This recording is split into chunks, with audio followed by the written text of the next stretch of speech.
Muy buenas tardes. El día de hoy platicaremos lo que es el artículo 24 de la Constitución Política de los Estados Unidos Mexicanos. La cuestión que establece el artículo 24 es la libertad de creencias, la libertad de ideas religiosas, de ideas éticas, de convicciones morales y en general lo que es una libertad de pensamiento, con lo cual se concatena con los artículos 3º, 6º y 7º principalmente de la Constitución, que podríamos todo ubicarlo como libertad de ideas, que cualquier persona es libre de pensar en una idea religiosa, política, económica, social, jurídica o de cualquier índole que él considere conveniente o pertinente. En el caso de las ideas religiosas y de las manifestaciones religiosas, se dice que cualquier persona puede hacer manifestaciones religiosas, pero específicamente en los lugares, templos o espacios reservados para prácticas religiosas. En cuanto que alguna o algunas personas quisieran hacer alguna manifestación religiosa en público, en la calle, entonces deberán de pedir un permiso a la autoridad municipal y en particular también a la federal, pues para que se dé la oportunidad, el permiso de que se dé esta manifestación públicamente. De igual forma, el artículo 24 se relaciona con el 130 respecto de que los ministros de culto religioso no deberán manifestarse públicamente sobre política o sobre elecciones, partidos políticos, candidatos y demás proselitismo de orden político electoral. Esta última reforma del artículo 24 tiene que ver con lo que vienen a ser un contexto de materia político-electoral. El artículo 24 ha tenido dos reformas, uno que tuvo que ver con la cuestión religiosa, con las reformas del 92 a los artículos 24 y 130, la otra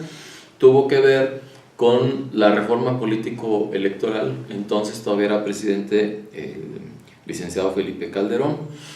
y se basó en dos sentencias principales que emitió la Sala Guadalajara del Tribunal Electoral del Poder Judicial de la Federación, donde nosotros tuvimos parte. Una de estas fue el caso de San José de los Cabos, donde ahí un ministro de culto en plena misa dijo a los feligreses que votaran por su candidato a la gubernatura, a los diputados y a la presidencia municipal.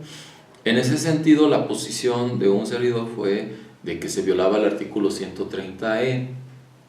y de que no debió haberse manifestado en ese sentido ese ministro de culto religioso. Esto fue motivo de debate, llegó al Congreso Federal y por eso se adicionó finalmente el artículo 24 en el sentido de que ningún ministro de culto religioso en actos públicos, privados o como quiera que sea, deberá manifestarse en aspectos político-electorales, lo cual me parece que es un avance y que, bueno, nosotros desde entonces manifestamos en esa sentencia que era claro que no deberían de manifestarse, pero bueno, la historia en este caso nos dio la razón. En cuanto al otro caso, fue el caso Guadalajara. En Guadalajara también ocurrió un hecho donde los ministros de culto religioso de una iglesia se reunieron en un hotel. A diferencia del caso de San José de los Cabos, no fue en un hotel, sino en el otro caso de San José de los Cabos en el mismo templo, lo cual implica que ahí están los símbolos religiosos. En un hotel no se manejaron símbolos religiosos, no se manejó el tema de la iglesia o el tema religioso, aunque sí eran feligreses. De ahí pues que la reforma político-electoral implica que en ambos casos, en este momento histórico, pues sí hay una violación. En el 130E se especificaba que los ministros de culto religioso en ceremonias y en los espacios destinados al culto religioso no debían manifestarse en términos de política, de Estado, de cuestiones de gobierno y menos en propaganda, proselitismo político electoral. De ahí pues que la prohibición fue ahora más amplia, donde los ministros de culto religioso no deberán de manifestarse en público o en privado respecto de una tendencia político-electoral. Ese es el punto que señala el artículo 24 constitucional con relación al 130, además que podríamos vincularlo con el 61, como dijimos ya también, con el tercero,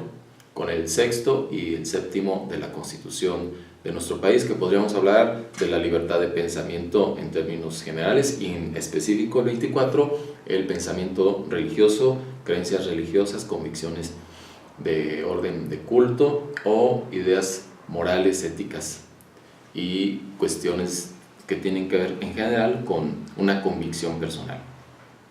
Entonces, la libertad de ideas sería más o menos en términos religiosos, como lo dijese el gran Ignacio Ramón Prisciliano Sánchez Padilla: cada hombre en el secreto de su corazón que guarde los templos, que levante los templos que guste, que inciense al Dios que conciba, pero que este hombre respete el culto externo de los demás, que no es mejor un hombre que un pueblo. Muchas gracias.